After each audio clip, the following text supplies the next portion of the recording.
Have you ever wondered what becomes of the soul during the first 40 days after death?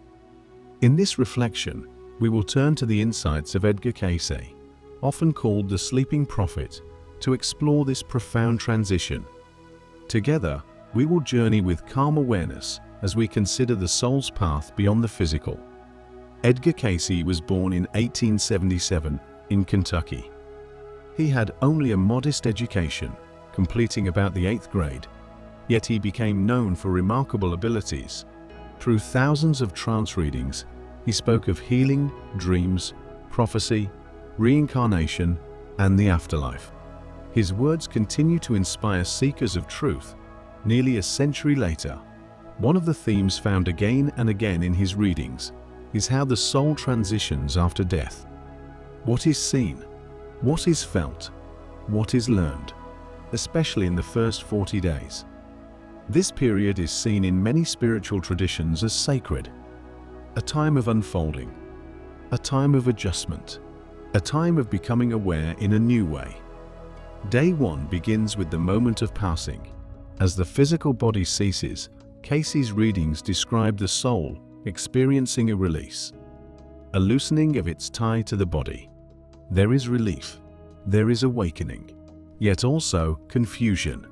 The soul is free of physical constraint, but carries within it the memories, attachments, beliefs, and fears that shaped its earthly identity. In those first hours, the soul is in a borderland, not fully earthbound, and not yet wholly within the higher realms. It is aware, but uncertain, present, yet beginning to move away. In the first week, the soul often witnesses its own funeral. It observes the grief of loved ones. There may be an attempt to reach out, to touch, to speak, to be noticed. But the physical cannot be touched again. Instead, the soul watches and feels deeply. Memories rise. Emotions surge. A review begins. Not judgment, but understanding. The soul sees the effect of its actions, both kindness and harm, both responsibilities accepted and opportunities missed. This is an education. To see one's life, not only through one's own eyes, but through the experiences of others. The joy one gave is felt. The hurt one caused is felt. The intentions behind actions are revealed in their true light. It is a clarity that can be overwhelming, yet it opens the soul to a higher form of compassion. As the second week begins, the soul adjusts to its new state. No longer limited by physical senses, it becomes aware in different ways. To see without eyes, to hear without ears, to know without words. Those who cultivated compassion, prayer, meditation, and service during life find this transition easier. They recognize where they are. They accept the shift. Those more attached to possessions or to the material identity often linger near what they left behind, drawn back to loved ones, to objects, even to familiar places. Even then, Cayce describes mercy, the presence of guides, beings of light who gently help the soul release. Comfort is given. The path forward is made clear. The soul is never truly alone. The first 2 weeks form the beginning of a longer passage. They are the bridge between the physical world and the spiritual realms. The soul learns. The soul reflects. The soul begins to release. And so the journey continues. If you find meaning in this exploration, I invite you to join me on this path of reflection and mindfulness. A simple like helps share this message. Subscribing welcomes you into a community of seekers who walk together in wonder and awareness.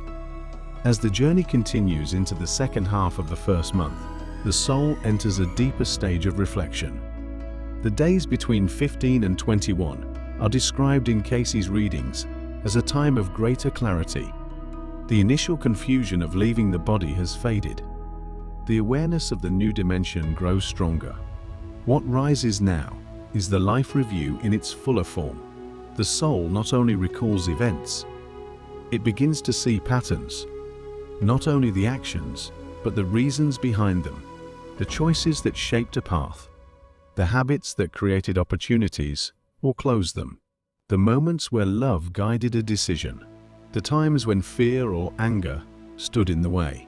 This review is intimate and personal, but also expansive. It connects threads across time. It shows how one life is part of a larger story. Cayce often spoke of reincarnation. He described how souls return again and again, not as punishment, but as opportunity. Lessons not completed may arise in new forms. Relationships unresolved may be met again. The soul begins to see these connections during this period. A choice in one lifetime becomes a seed that grows into another. An act of kindness carries forward. An act of harm also carries forward, not as condemnation, but as a chance to balance, to heal, to learn compassion in return. This understanding can stir deep emotions: gratitude for the good, regret for the harm, a longing to make things right. Yet, there is also comfort, for just as harm can echo, so can forgiveness. Just as mistakes are carried, so too are the lessons learned from them. The soul is not trapped by the past. It is guided by it. As the third week blends into the fourth, days 22 to 30 bring another shift. The soul moves further from the physical plane. It begins to inhabit what Cayce described as the mental realms. Here, thoughts are real, in a way more vivid than they were in life. Attitudes shape the environment. A soul of kindness and trust finds itself surrounded by harmony. A soul bound in fear or anger may find those same qualities reflecting back. This is not eternal punishment. It is education. The soul sees clearly what it has cultivated within. It experiences directly the atmosphere created by its own mind and heart. For some, this is bliss. For others, it is uncomfortable. Yet even the discomfort is a teacher. It reveals what must be healed, what must be released, what must be transformed into love. In this stage, the soul is encouraged to let go of old attachments, to release resentment, to accept forgiveness, to forgive itself. This is the doorway into freedom. The more the soul surrenders to love, the more it rises beyond the mental realms into greater light. By the time the final 10 days arrive, the soul is ready for purpose. Between day 31 and day 40, the being begins to sense what lies ahead. Some souls feel the pull toward another earthly life, a return to continue the lessons not yet mastered. Others feel drawn into service on spiritual planes, helping souls still in transition, or offering comfort to those on earth who grieve. Some become guides. Some rest. Some prepare for entirely new experiences beyond human comprehension. Cayce emphasized that each journey is unique. No two souls pass through exactly the same experiences. What shapes the passage most is the life lived before. What was loved? What was feared? What was served? What was ignored? All of it forms the landscape of the first 40 days. By the end of this sacred period, the soul has adjusted.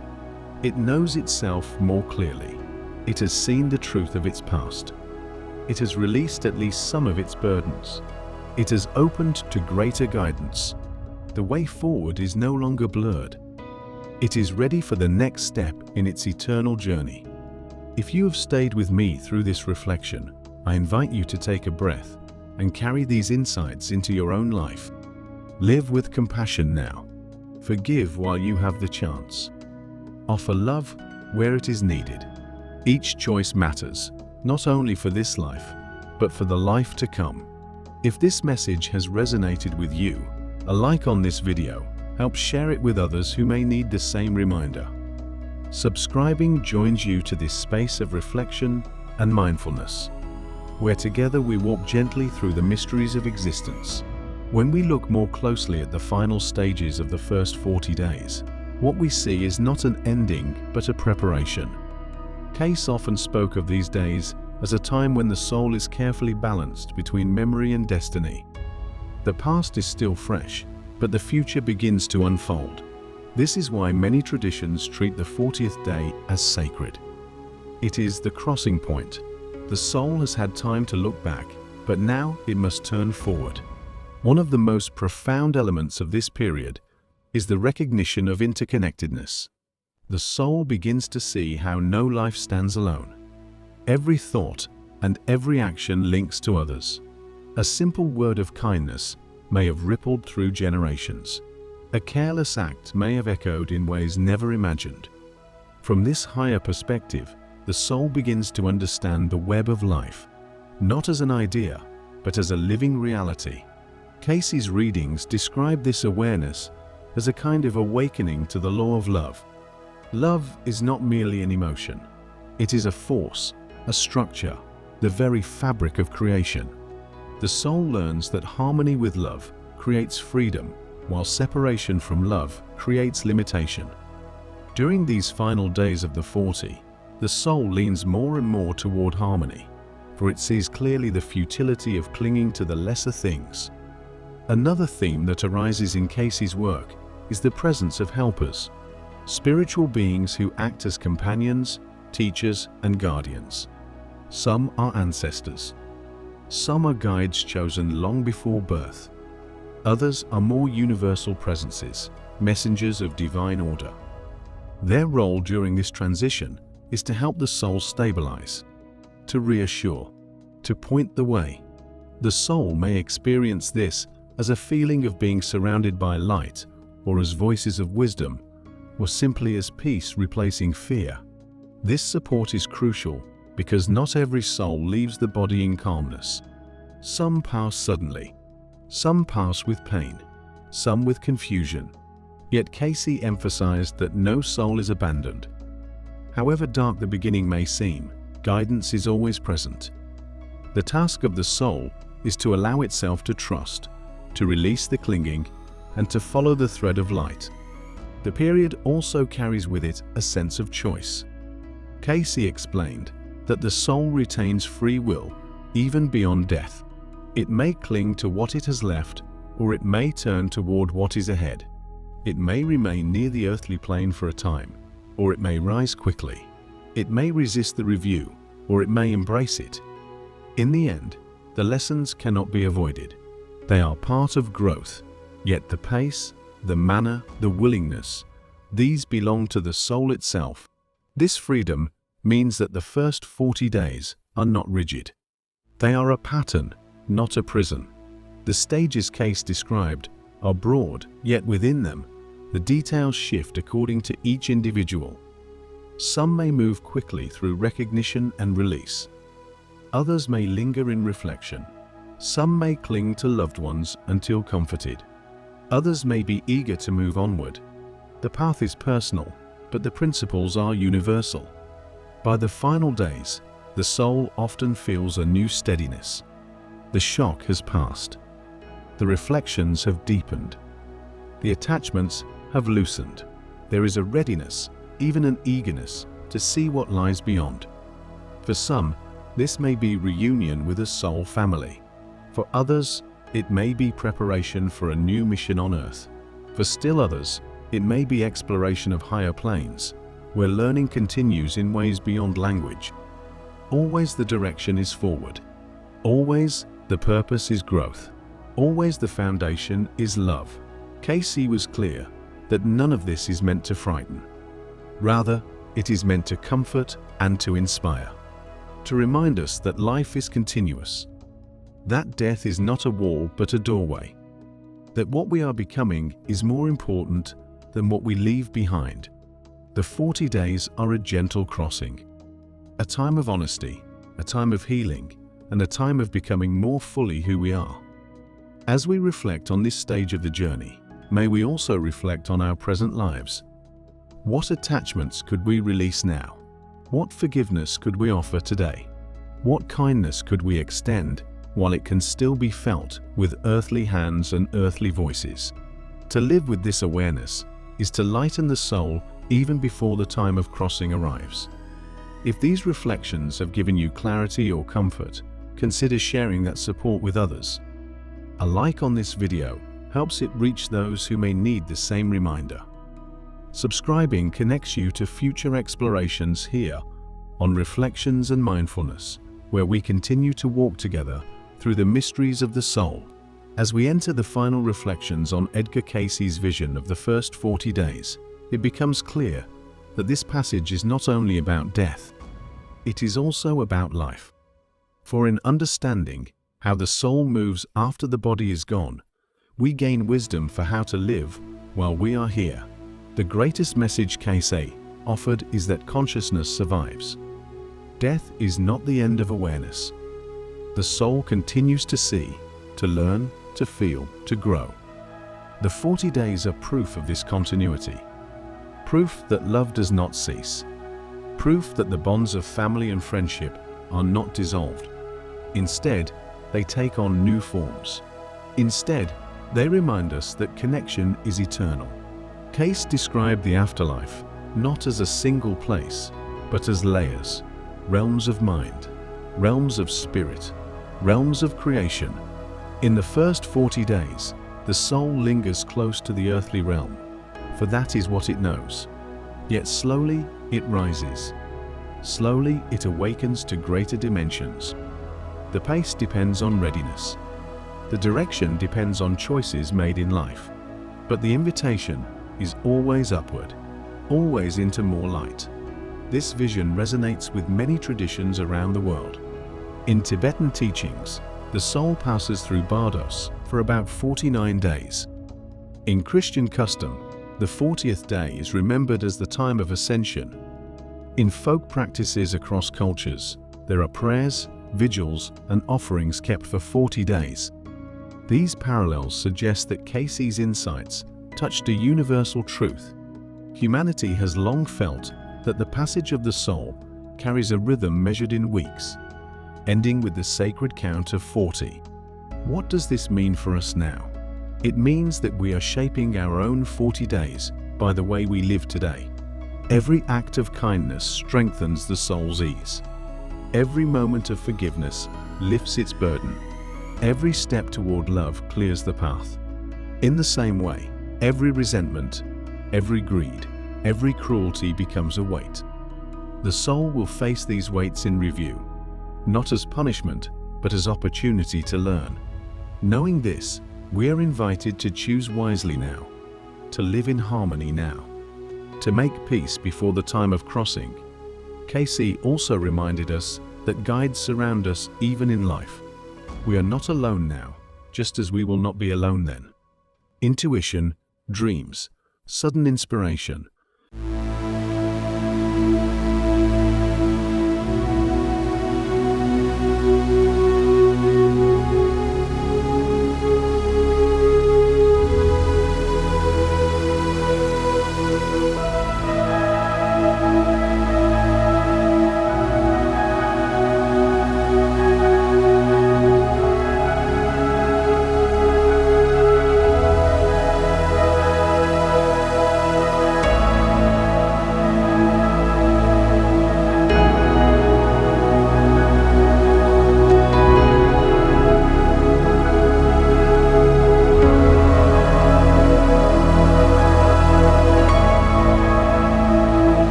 Remember, life is eternal, and love is the thread that binds us all.